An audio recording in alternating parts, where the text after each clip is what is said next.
do it alone. Join me. Let's move ahead together. Thank you very much. Thank you.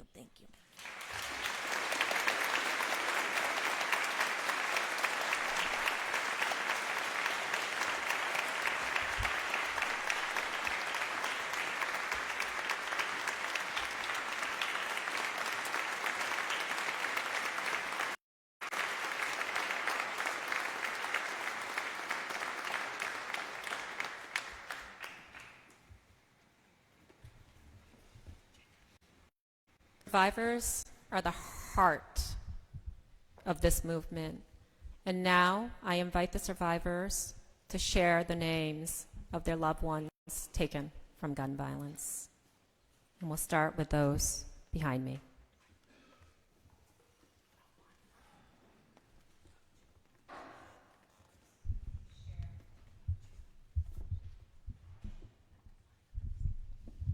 My son's name was Arthur Strout, and he was taken on October 25th, 2023 at the mass shooting in Lewiston, Maine.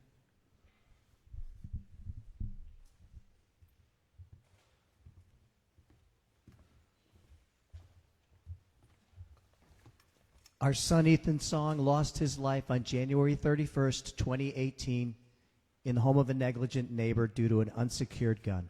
We miss you, Ethan. We love you, Ethan. Hard to see. My daughter, Jamie Guttenberg, murdered on February 14, 2018, because I sent her to school. She was killed in the Parkland school shooting.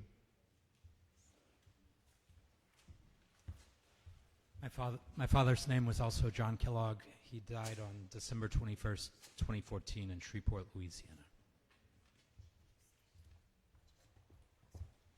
Alex Schachter was 14 years old, killed in his English classroom in Parkland, Florida.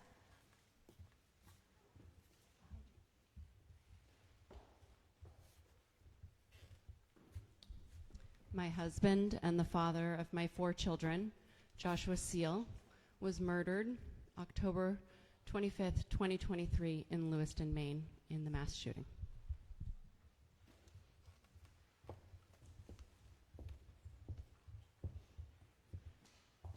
I'm a survivor of the mass shooting at Sandy Hook School on December 2012, which killed 6 of my friends and colleagues and 20 first graders.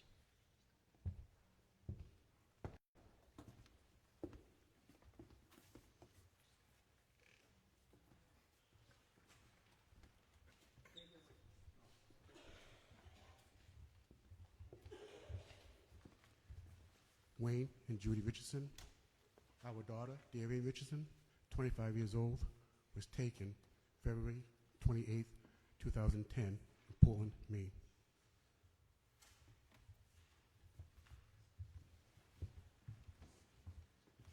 My son, Ricky Pike, was killed August 3rd, 2012 in the city of Chicago.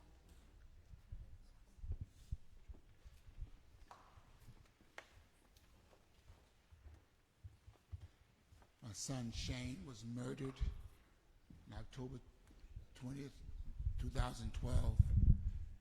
His 12-year-old daughter, 11 years later, at the age of 12, in April 23.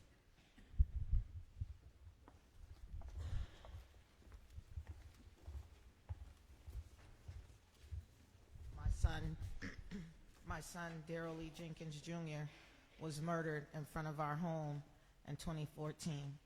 My son-in-law, Reginald Desashore, was murdered in 2021.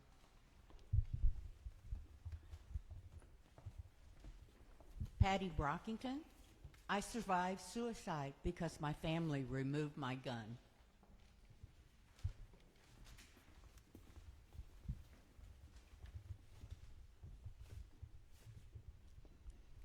Our son Jonathan Nuno was murdered by a man that was playing with a gun on November 3rd, 2017.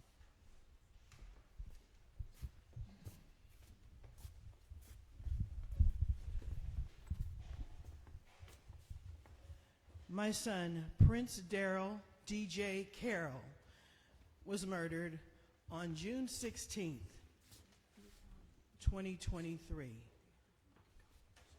for always and forever, I love you, my son. He also passed away in Seattle, Washington.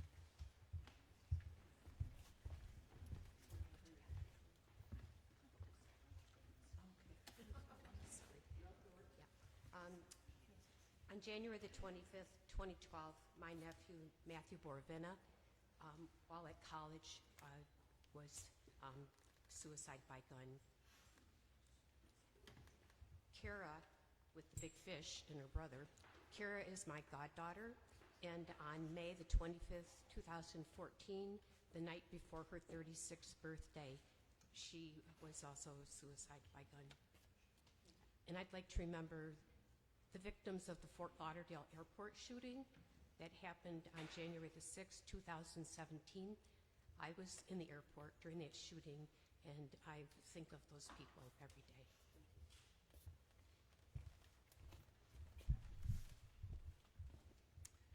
My granddaughter Lily was critically injured in a mass shooting by her boyfriend in Ephrata, Washington on June 17th, 2023. Thank you. My 19-year-old niece, Veronica Weiss, was murdered in a mass shooting in Isla Vista, California on May 23rd, 2014.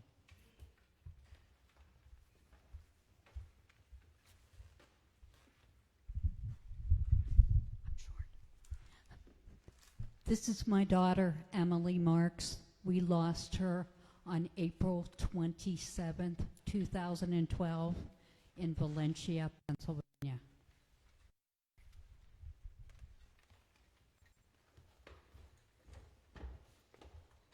This is Jonathan Michael O'Shaughnessy, and he was slaughtered by a drive-by shooter in front of his mom and me and took 3 bullets on July 3rd, 2017 in Richfield, Minnesota.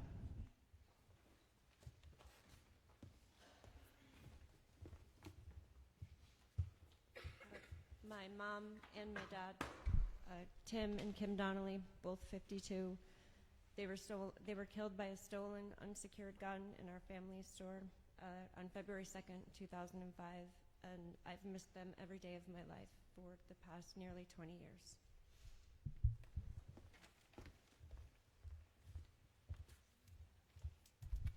I was witness to my congresswoman being shot in the head and wounded 12 other people and killed 6, including Gabe Zimmerman, Darwin Stoddard,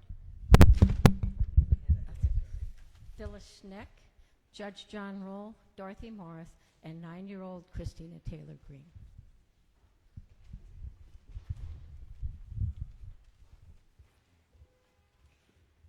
This is my son, Timothy Scott. He was murdered March 24th, 2012 in Chicago, Illinois.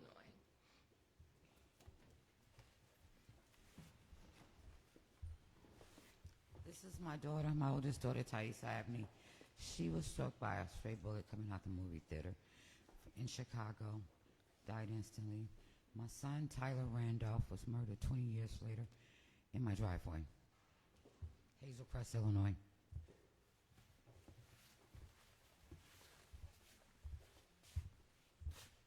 This is my son, Akeem Kennedy Nolan, and the 2 children that he left behind.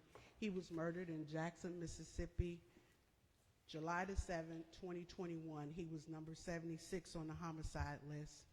I also bring to you others that were killed after open carry was passed in Jackson, Mississippi. You have Julian, we call him Puggy. You have Calvin, you have David, you have Broderick, you have Dre, you have Kennedy, just to name a few.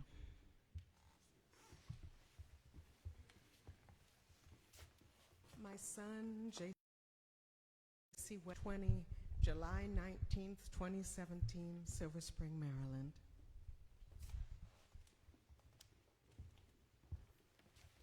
My 86-year-old mother, Mrs. Ruth Whitfield, murdered while shopping in Buffalo, New York, 5/14/22.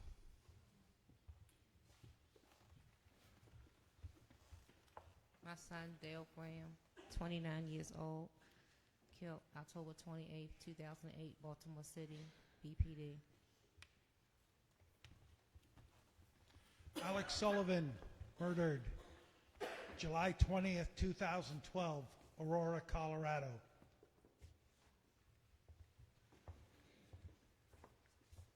My nephew, Camilo Senchina Beltran, was shot and killed on the streets of San Francisco, the city where he lived and loved. He was shot 10 years ago last Friday, so on December 7, 2014. If he had lived, he would be turning 38 this coming Friday.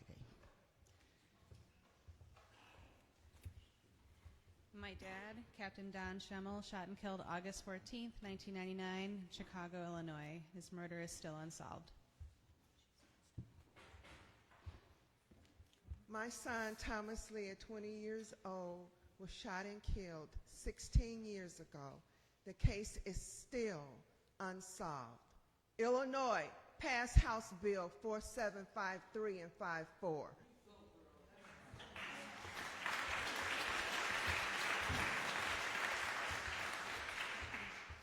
My son and her nephew, Darius Brown, 13 years old, murdered August 3rd, 2011 in a drive-by shooting.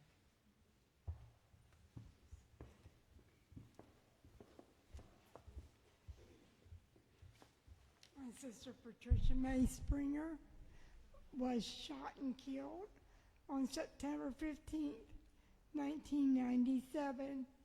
Domestic violence, gun violence.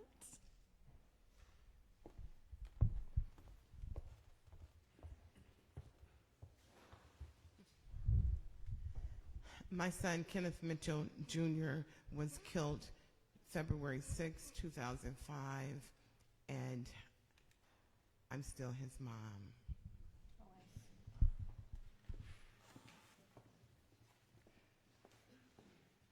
My son, Craig Williams, was shot and killed in Chicago, Illinois, December 28, 2013. In a few weeks, it will be 11 years, and he will be forever 23. And his murder is still unsolved, and what Marcia said.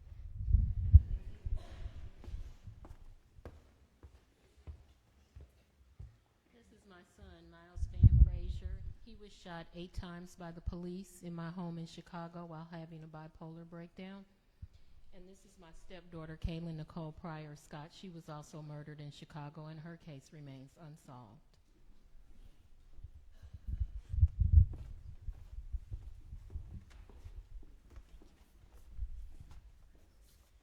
Hi, this is Savon Bell, murdered September 19th, 2018. He was 23 years old, Dallas, Texas.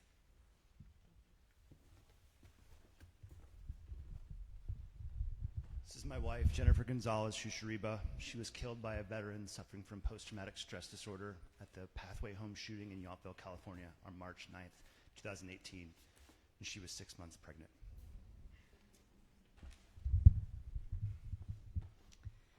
Jen was a dear friend of mine as well as a colleague, and I am a survivor of the shooting at the Pathway Home on March 9th, 2018.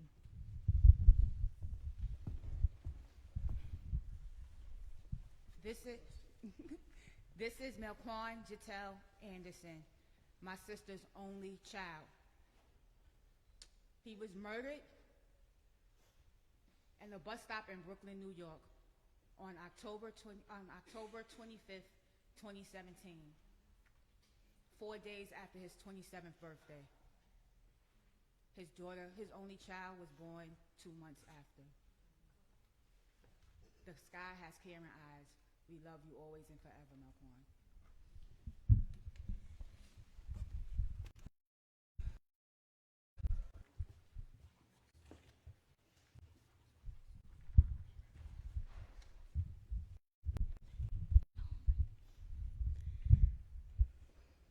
Ella es Gabriela y la niña Guadalupe. En mi corazón y en mi espalda guardo todo el sentimiento de miles, de cientos de personas asesinadas en México por las armas que entran de Estados Unidos a México. Guardo un dolor muy grande en mi corazón. These are Gabriela and her daughter. She was 25 years old, and her daughter was 8 years old. They were killed by U.S. guns in Mexico. And deep in my heart, I feel the pain for all the victims that die in Mexico with the U.S. guns.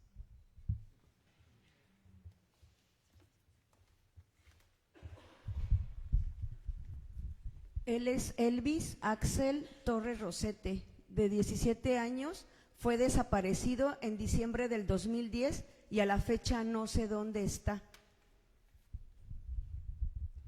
This is my son Elvis Axel. He was 17. He was disappeared in December 2010. There were U.S. guns involved, and until now, I don't know where he is.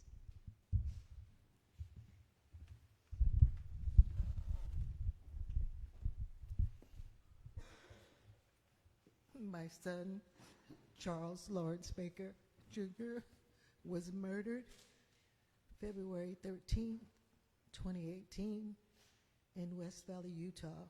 The case remains unsolved.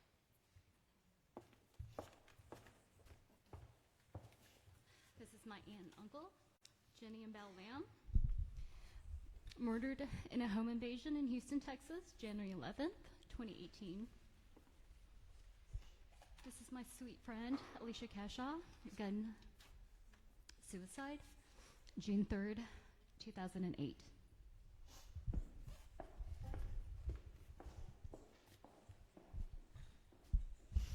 My first husband, Steve Clark, died suicide by gun. My daughter, a year later, he died in February 1987. And my daughter, Lorna Clark, died a year later. She went away to college and she never came home. She was shot and killed by her ex-boyfriend who got the gun from his grandparents' home.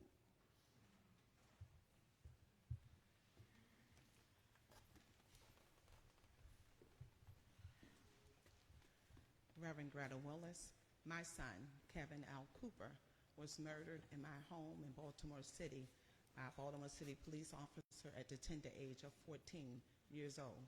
Police violence is gun violence.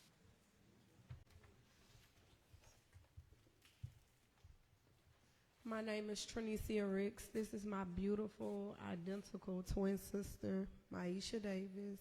She was murdered in a murder-suicide incident October 24th, 2021. And 3 beautiful children, and we all miss her dearly.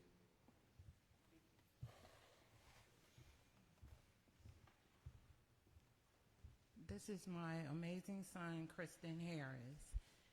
He was murdered at the age of 32 years old while minding his own business in a convenience store when a 17-year-old attempting to rob, shot, and killed my son, leaving 3 children behind without their dad.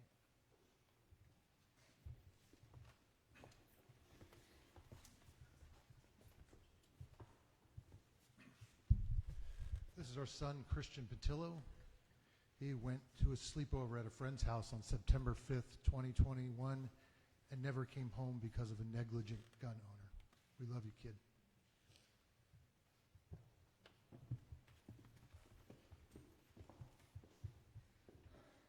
This is my 17-year-old son, Francesco. He took his life with an unsecured shotgun on a beach in Southampton, New York, on October 21st, 2021. He had been bullied about his sexuality mid-island in New York. I know he would have been here had he not have had access to that gun. Safe Storage, Bill A. 101, New York, pass it. Francesco's Law.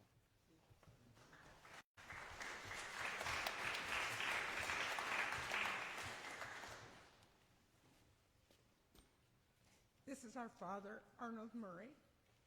He died by gun suicide on May 29, 2008. He lived in Saco City, Minnesota.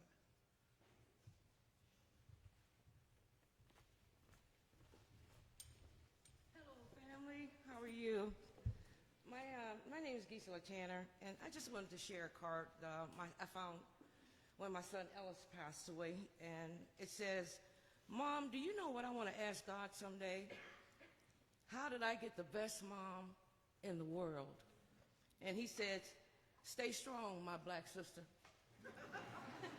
And he said, "Love me as you love God." He says, "God gave me the best mom ever." And he says, "Mom, I love you forever and ever and ever." So Gun Violence family, let's do this. Let's stay strong and let's keep the fight going.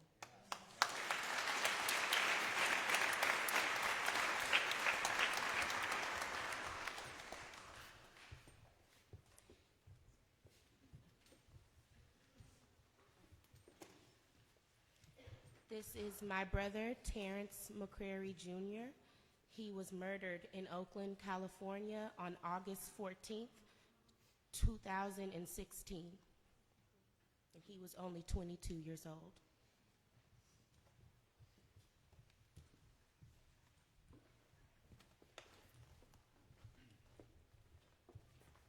Rochelle Tillis, this is my son, Kelvon Daniels. He's my eldest of 8 kids. He leaves behind 7 siblings and a beautiful blessing. Her name is Camila Love.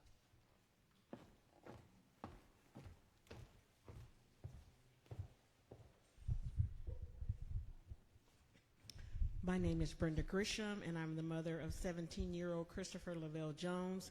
He was murdered December 31st, 2010 in the city of Oakland, California.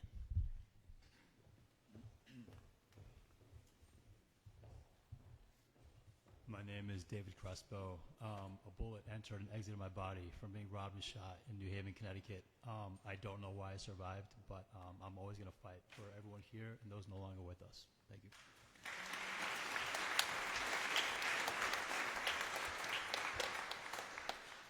Hello, my name is Kamisha Gibson. I'm from West Palm Beach, Florida. I lost 2 sons. My first son was Gervonta Gibson. He was 24 at the time. We got justice for him, but not the justice that he deserved. I also lost another son, Jerriante Gibson. He was November 14, 2022. He was shot and killed by the detective that was on my first son's case. We have no case number for the second son. I'm Angela Williams. This is Tori, my nephew. He was 29 years old. He was killed on New Year's Day. Additional to that, I lost Christina, Tishay, Titania, Teron, Derek, Alonzo, Donald, Kevin, Cottrell, Javon, Eddie, Rico, Travis, Reggie, Timothy, Courtney, and Shatoria, all in Palm Beach County, my family members.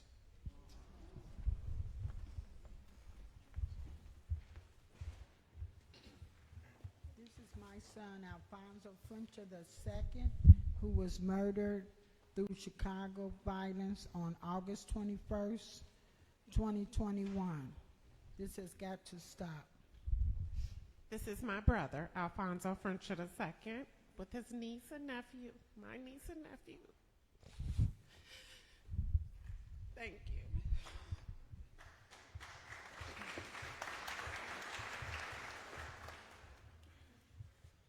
This is my son, Tremaine Henderson. He was killed in my Roseland home on January 21st, 2017 in Chicago, Illinois. I was a witness on his case. Forever 21.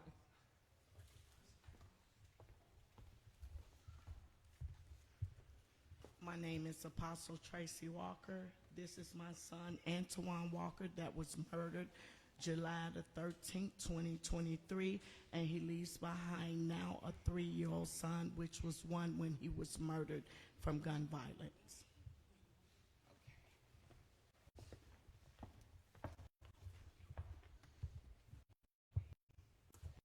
My name's Antoinette Mitchell. My son is Irel Mitchell. He was 22 at the time of his murder, August 8th, 2016. Someone said, "I don't know how you do it." I said, "I wasn't given a choice."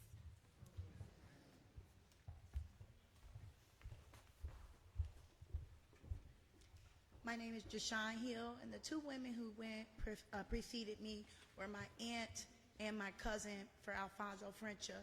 And I also stand today for my brother, Mario Washington, who was murdered in the city of Chicago, December 1st, 2008, unsolved to this day.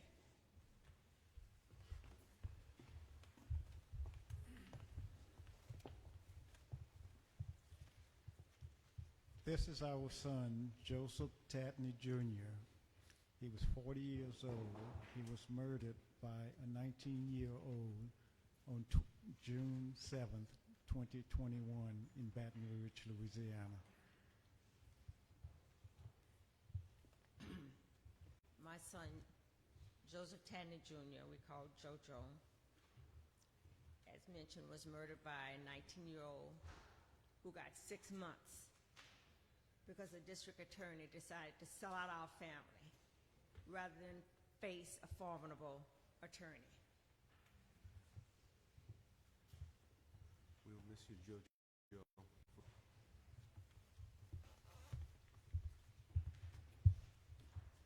This is Carrie Carter from Austin, Texas, who died at 17 by gun suicide on October 28, 2017.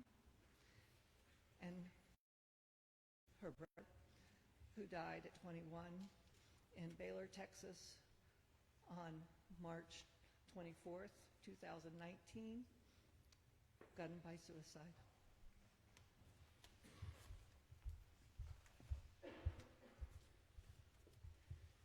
This is my daughter, Jackie Cáceres. She was 9 years old when she was taken on May 24th, 2022 in Uvalde, Texas.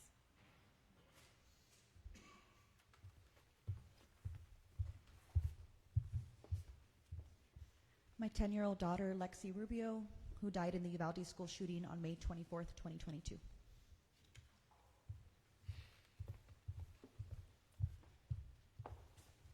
This is Tess Marie Mata from Uvalde, Texas, May 22nd, 2024.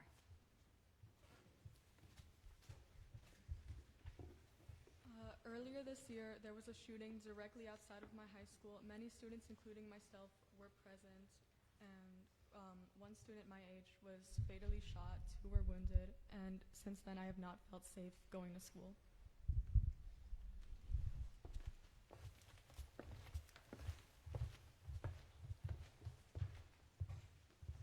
My name is Evan Moorhead. These are my grandparents, George and Cameron Kemp. And my uncle, George Kemp Jr., was murdered September 26, 2013 due to community violence. Also, on behalf of Armando and Gwen Alvarez in Houston, Texas, they was in court today.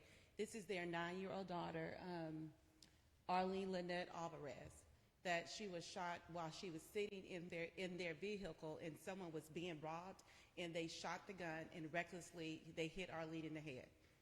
And so I just want to tell everybody here today that we are gun violence. We're just not survivors. We are thrivers. And no matter what this political climate is, we are all battlefield tested, and we will continue to show up and keep moving forward. Amen.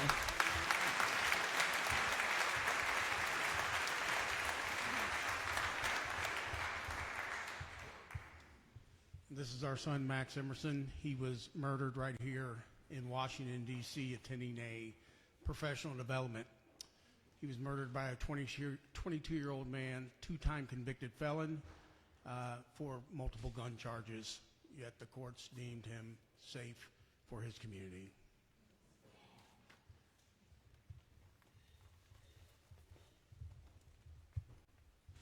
This is my son, Paul.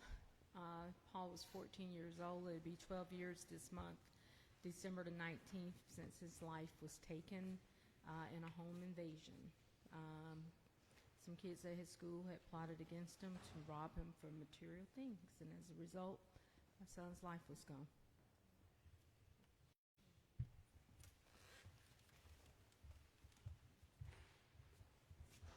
This is my dad, Damian Mines. He was shot and killed alongside 13 of his coworkers on December 2nd, 2015 at the Inland Regional Center in San Bernardino, California, after a coworker and his wife declared allegiance to a terrorist organization over close to 40 additional people were shot but survived, and my dad was only 58.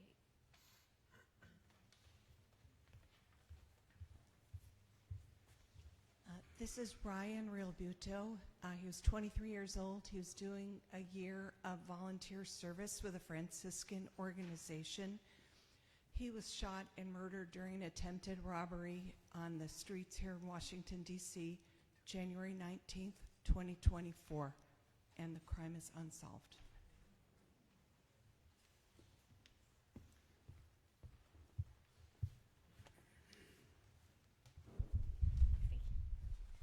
My mother, Roberta King, was shot and killed in a mass shooting in Binghamton, New York, April 3rd, 2009.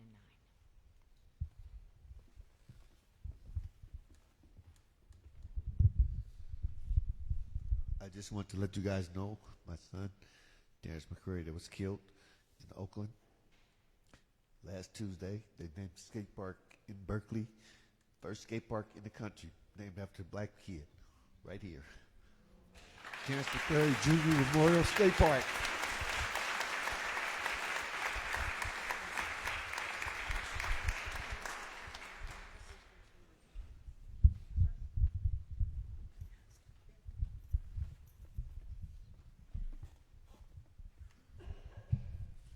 I'll just say, first time I've done this to this degree. And I'll start with myself, Pastor Jackie Jackson. I was shot at 10. My nephew, Dent King, was wounded. My nephew, James Booth, was murdered. Now, I'm going to start with, the rest of these are in the last 11 years. My cousin, Antoine Ward, was murdered. Anthony Hinton Sr. was murdered. Anthony Hinton Jr. was murdered. Those are my cousins. Jermaine Johnson was murdered. That's my great-nephew. James Jackson was wounded. That's my nephew. Brandon Phoenix was murdered. That's my cousin. Ciesa Matthews, 11 years old, survived. Jaquez Jackson, my nephew, survived. Samuel Jackson, my nephew, survived. Thomas, 4 years old, she survived. Ricky Lackey, murdered. Desmond Watson, murdered, my nephew. Elijah Willer Jr., murdered, my cousin. Charmaine Gentry, my great-niece, suicide by gun. Jermaine Britton, my nephew, survived. This past December 2023, June 26th, my son, Jackie Lavelle Jackson II, was shot for the second time. And 6 months later, June 21st of 2024, my grandson, his son, Jackie Lavelle Jackson III, was murdered.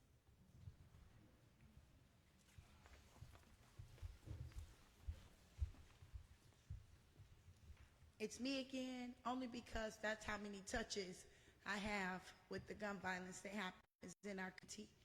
My bonus son, his mom is here today, but she didn't have the strength to come and say his name right now, but I'll say his name. His name is Javion Cross. His life was taken in Chicago, Illinois, due to senseless gun violence on July 9th, 2024, just 6 days before his 20th birthday.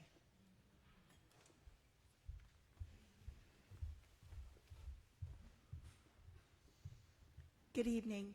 My name is Melody McFadden, and my mother, Patricia Ann Geddes, was shot and killed in front of my 3 little sisters. Also, my middle sister, who was there when our mother was killed, her only child, Sandy Patrice Geddes Barnwell, was 22 and went to Myrtle Beach, was shot and killed. We have a recent family member who's only 7 years old. His name is Jaden.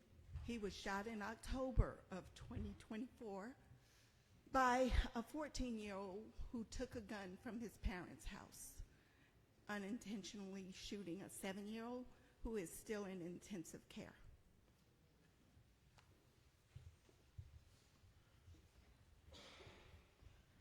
Sorry, I just just wanna mention to the survivors, I share in your grief, I share in your pain and your hurt. I also wanted to mention that we have a law passed in my nephew's name called Mel's Law that have colleges, anyone that can receive funding to provide families a posthumous degree where if your child was in college, they waive all the credits so that the family receives their college degree and it's the last certificate they get versus a death certificate, because no parent should receive a death certificate as their child's last certificate.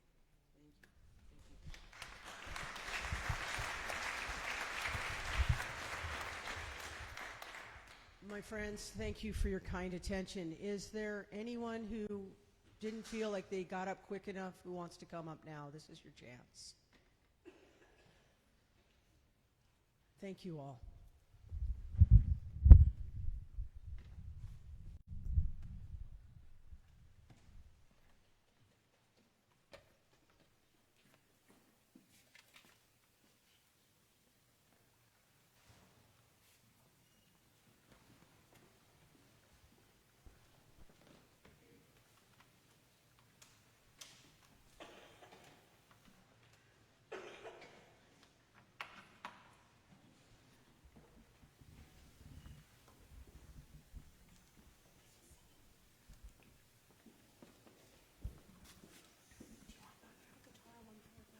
Yeah, but it's not, I need a boom stand. It's not going to work unless I have a boom stand, because the guitar is going to be in the way. Can this be the guitar and this be your voice? Huh? Can this be for the guitar and this be your voice? I can do it through this. I'll be fine. Thank you, though. Hi, everybody. My name's Arthur Bernard, and, I've spent the last year just trying to catch my breath from the October 23 mass shooting where my son was killed. I've learned that my vision of things has changed. Just a quick example. I went with Gabby Gifford to throw a first pitch at a Red Sox-Yankees game. Hadn't been to a game since 1968 or 69. And as I'm standing there watching the spectacle, the music and everything, and the waves, I was thinking to myself, there must be almost 45,000 people in this stadium. And that just happens to be very close to the number of people that were killed just last year from gun violence. So when I picked up my guitar again, I hadn't written anything in 15 years, but this song was just there, and it's about the 18 souls from Lewiston, Maine.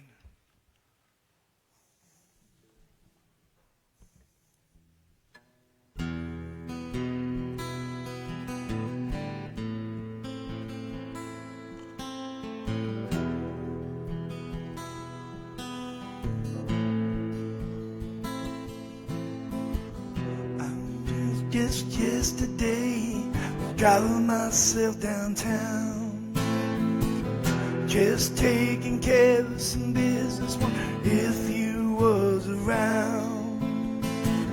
Then you called me up and said, Dad, do you have time to shoot a few good games and tell me what's on your mind? First I thought I was too damn tired, didn't know if I could. Then I said, hell, why not? 'Cause it was so understood. These were the best times that we shared our souls. We talked about kids and life and what was making us old. How was I to know this day would change our lives? We're picking up the pieces from 18 shattered lives. 18 souls so beautiful, all gone in a flash, from an angry, troubled man with a gun tied in his hand.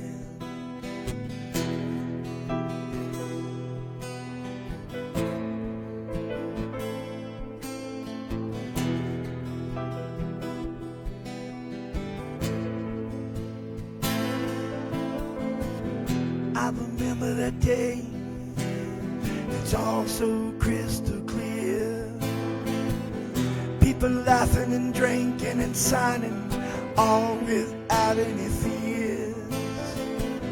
Was a mama chasing a baby, saying how sorry she was. Your little girls aren't gonna bother me. I got 20 grandchildren, love. I was so glad to hear you were both okay. Just a tiny little blessing from this tragic day. What I miss the most is your goofy laughing smile, that great big beautiful heart that you carried with such style. How were we to know this day would change our lives? We'd be picking up the pieces from 18 shattered lives. 18 souls so beautiful, all gone in a flash. Like rubber, they're just memories and heartaches that will last.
Hope that we can come together with our hearts and minds, make some better choices with these gun bills that we sign. Hope that we can coexist for our families and our kids, so we don't ever have to have another tragedy like October 25th. How are we to know on this day would change our lives? We'd be picking up the pieces from 18 shattered lives. 18 souls so beautiful, all gone in a flash, from an angry, troubled man with a gun tied in his hand. 18 souls, 18 souls. Yes, my son was one of those 18 precious souls.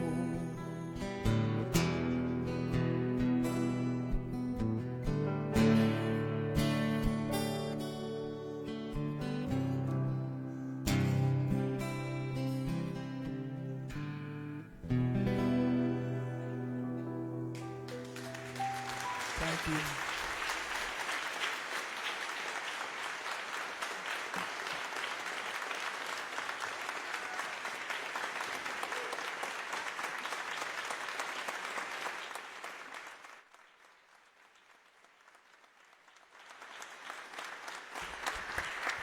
We have to be better.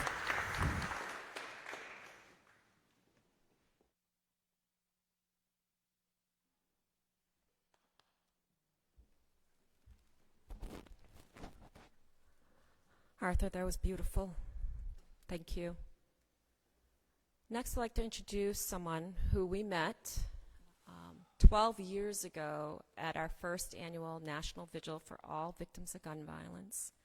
A 15-year-old named Maxwell Frost reached out to us to see if he could attend our vigil, coming from Orlando, Florida. And now he's the youngest member of Congress. Congressman Maxwell Frost.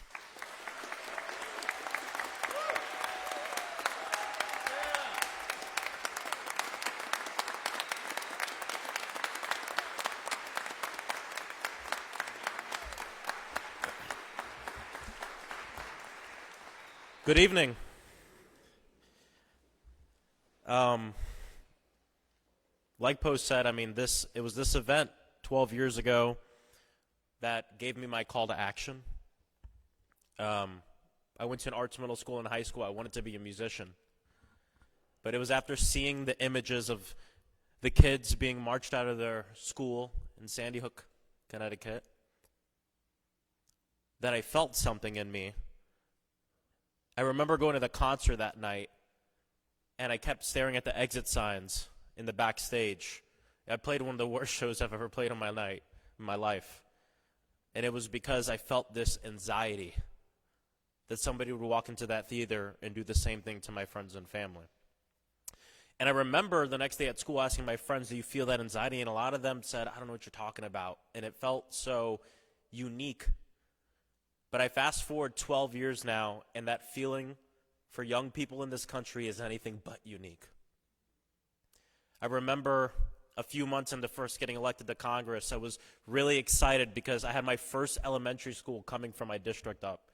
And I was so excited to stand in the front of those Capitol steps and inspire them to get involved in politics. And I practiced all night my questions.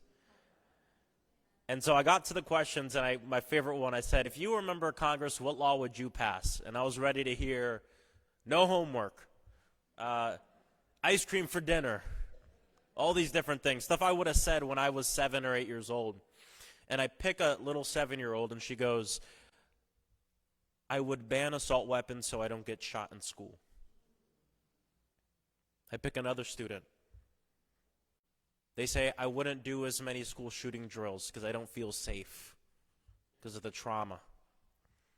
Every single one of those kids brought up gun violence as an issue because this issue is pervasive and the leading cause of death for children and teens in this country. And that is not acceptable.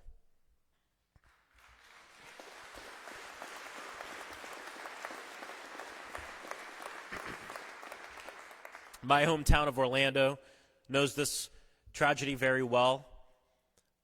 Years after I got involved in this movement, it hit Pulse nightclub where an armed bigot, an armed homophobe, an armed transphobe walked into Pulse nightclub and murdered 49 angels and injured another 49. 3 months after the Pulse nightclub, I'd find out for myself what it was to run away from gunfire because two guys had a problem with each other in downtown Orlando, fighting over some girl, and one of them was armed because we allow people to be armed like this in the state of Florida. I've spoken with many folks over the last several weeks, especially post-election, and I want to be honest, we know these next 4 years are going to be difficult, but I want to tell you two things. The first one is we're not alone. Not just, and I don't mean alone like in this present time, I mean we're not alone in the grand timeline of justice, in the grand mosaic of humanity. Those that we have read about in our history books and that we study and that we look to were not any more divine than all of us in this room. They were human. They were humans who saw a problem and looked around and saw their peers as part of the solution. The second thing is, I'll be honest, I woke up on election day and many days after not feeling hope. But I've spoken a lot with people who've been married for a long time. And something that I always get told is that love is sometimes a feeling and sometimes it's a choice. It's easy when you feel it. And sometimes it's hard when you actively choose it. So even though over the last few weeks I haven't been waking up feeling the most hopeful, I actively choose hope. And I know everybody in this church chooses hope. So, as we move forward, let's remember we're not new to this. We're true to this. We have been doing this, and we walk in line with ancestors in a tradition that is greater than every single one of us. Years ago, after a shooting happened in Florida, I confronted Governor Ron DeSantis at an event. I said, what are you going to do to keep us safe? And he looked at me in front of the crowd and yelled, nobody wants to hear from you. And several months later, that community elected me to the United States Congress. To fight to end gun violence. That's a lot of nobodies.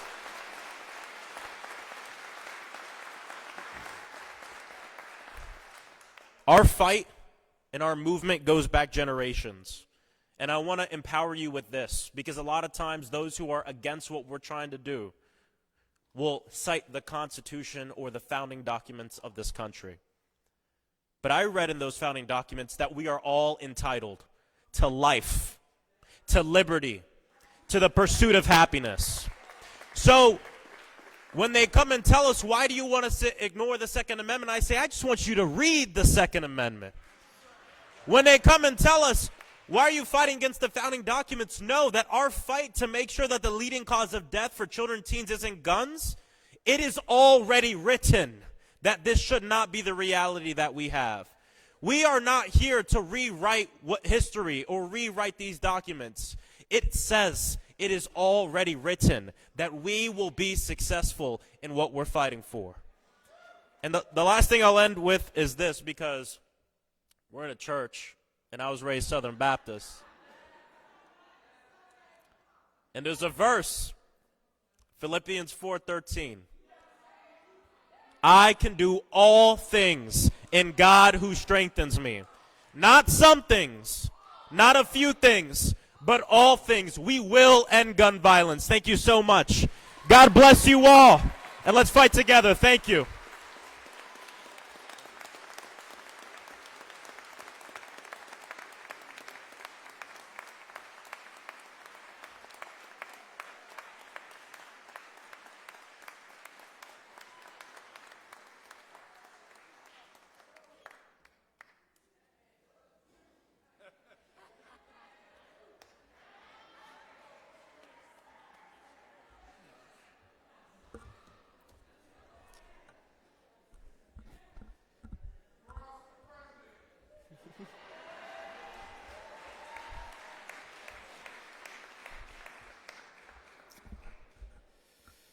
Well, that's going to be very hard to follow, but I'll do my best. Good evening, everyone, and thank you for coming out to remember all who were taken by gun violence in America. My name is Matt Holden. I'm a recent graduate of Newtown High School in Sandy Hook, and now a freshman here in D.C. at George Washington University. There we go. Yeah, there we go. Thank you. Thank you. Like so many people in this room, my life was irreversibly changed almost 12 years ago today at Sandy Hook Elementary School.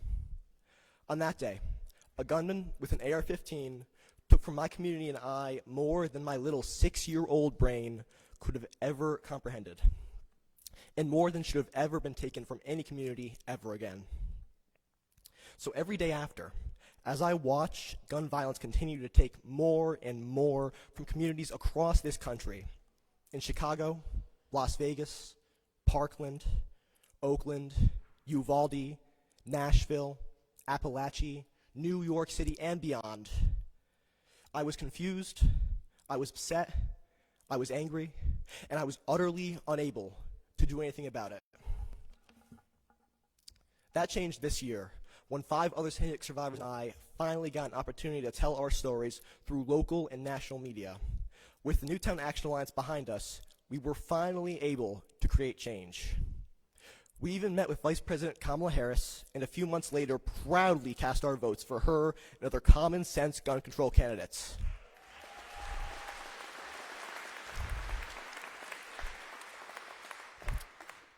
This election was one of the first where my generation, the lockdown generation, was finally able to turn our anger into action. And I promise you, it will not be the last.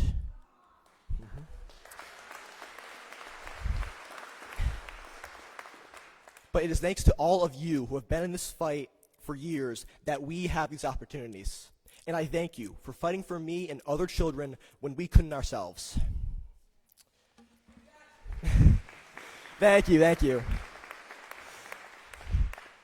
It has been one of the great honors of my life to join you all. And today, I'm even more honored to introduce to you a man who has been a steadfast ally of the GVP movement since his time in the New York State Assembly. a man who, in the wake of the Uvalde and Buffalo mass shootings, called for the House to bring the Bipartisan Background Checks Act and assault weapons ban to a vote. Just this year, he was named Federal Gun Sense Lawmaker of the Year by Everytown for Gun Safety.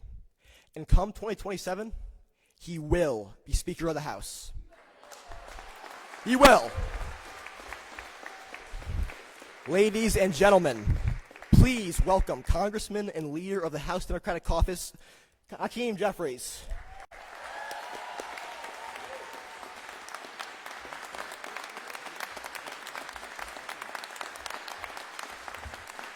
Good evening, good evening.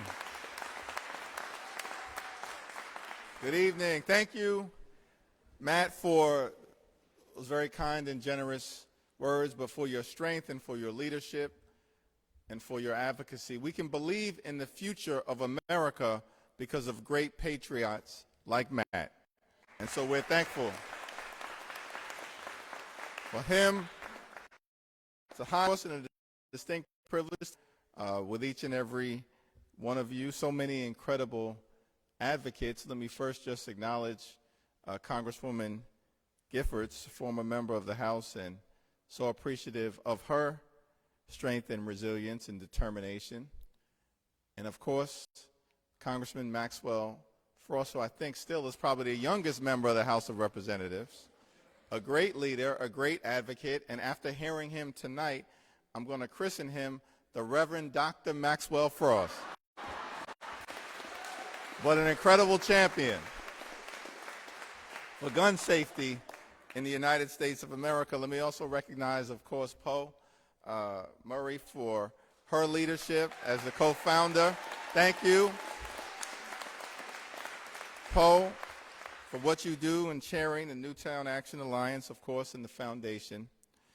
Many of you who are here tonight are survivors of gun violence and or have lost loved ones to the tragedy of gun violence, which has certainly in the developed world become a uniquely American thing.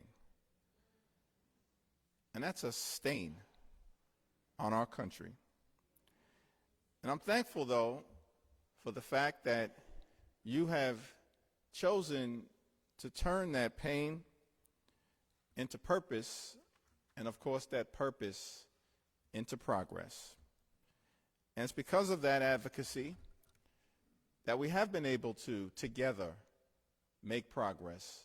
Of course, under the leadership of President Biden and the previous Congress, partnering with Democrats in the House and in the Senate, we were able to defy what was perceived as conventional political wisdom and pass gun safety legislation for the first time in 30 years that will save lives, laying a foundation for the additional work that we know needs to be done. That was meaningful progress, but just a modest step in the right direction. And though, of course, we know that we're facing turbulent times as we enter into the new Congress with a new administration, we will never give up fighting for what we know is right. We will continue to fight for universal criminal background check legislation, continue to fight for safe storage, continue the fight to close the Charles, fight for an assault weapons ban and get weapons of war off the streets of the United States of America. We will not yield on that fight. Now, we find ourselves in this great house of worship, and someone who, along with Maxwell, of course, grew up in the church. I'm reminded of Scripture, Joshua, I think the first chapter, 9th verse, where it tells us, do not be afraid. Do not be discouraged, for the Lord your God will be with you wherever you go. And we know that this movement has righteousness on its side, has truth on its side, decency, humanity compassion for all Americans on its side. So yes, of course, as we enter into this challenging moment, I'm still reminded of the fact, and we know from our own journeys in so many different ways that often, particularly as it relates to the political environment, that a setback is nothing more than a setup for a comeback. And because of your strength, because of your courage, because of your vision, your values, your resilience, though some want us to take a step back, I'm convinced, looking out at all of you, we're prepared to fight back. And we will continue to fight back until we end the gun violence epidemic in the United States of America once and for all. God bless each and every one of you. God bless the movement. God bless the United States of America.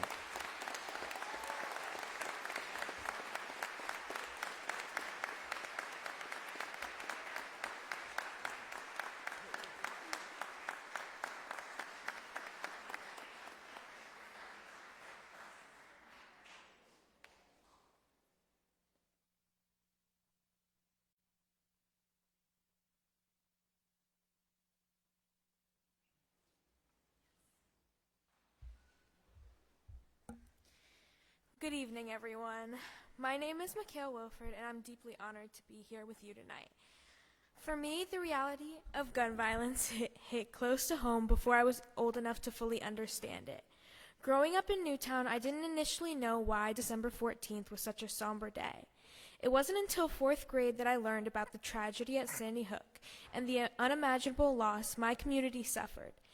And it was then that I realized my older brother was a survivor. Thinking about how close my family came to losing him, about the laughter, memories, and love we might have been denied, changed my life forever. As I grew older, I watched the headlines fill with stories of more shootings, more families shattered, and more communities grieving. Each time I wondered, why isn't anything changing? After Uvalde, I couldn't just wonder anymore. I had to act. So I found Junior Newtown Action Alliance, a group that gave me the tools to channel my passion into real action. Tonight, I am humbled to introduce someone who also believes in the power of action, ATF Director Steve Dettelbach. As a survivor sibling and a co-chair of Junior Newtown Action Alliance, I understand the weight of leadership in this fight, and Director Dettelbach has carried that responsibility with unwavering integrity. Under his leadership, the ATF has strengthened a job you have done. It's great to be here with each and every one of you, and I'm honored to be here again. I want to start by thanking, it takes so much to put this together, Poe, all the hosts, thank you so much for all that you are doing. And I want to say a couple thanks about the opportunity that so many people gave me to be part of this fight. I want to start by thanking President of the United States, Joe Biden, for making me the first Senate-confirmed ATF director in 8 years.